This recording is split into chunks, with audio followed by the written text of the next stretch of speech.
France நாட்டு அரசர் 2ஆம் லூயிஸ் இறை பக்தியுள்ளவர்.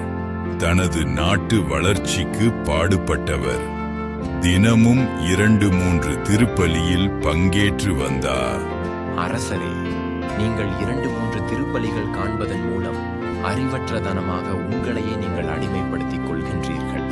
இதுவே நான் அரண்மனை ஆடம்பர கொண்டாட்டத்திலும் கேளிக்கை விருந்துகளிலும் எனது நேரத்தை செலவிட்டிருந்தால் இப்படி ஒரு குற்றச்சாட்டு என் மீது வந்திருக்காது அல்லவா?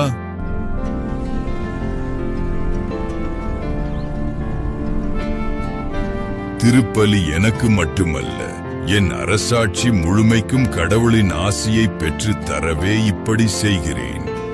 என்னால் செய்ய இயலாதவற்றை எளிதில் நான் சாதித்து காட்டுகிறேன் என்றால் அது திருப்பலியால்தான்.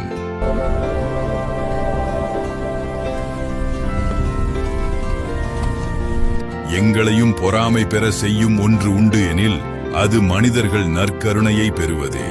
எங்களால் ஆண்டவரை காணவும் ஆராதிக்கவுமே முடியும்.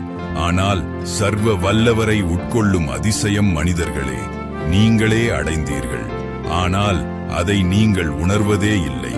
உணர்ந்தால் நற்கருணை இல்லாமல் வாழவே மாட்டீர்கள்.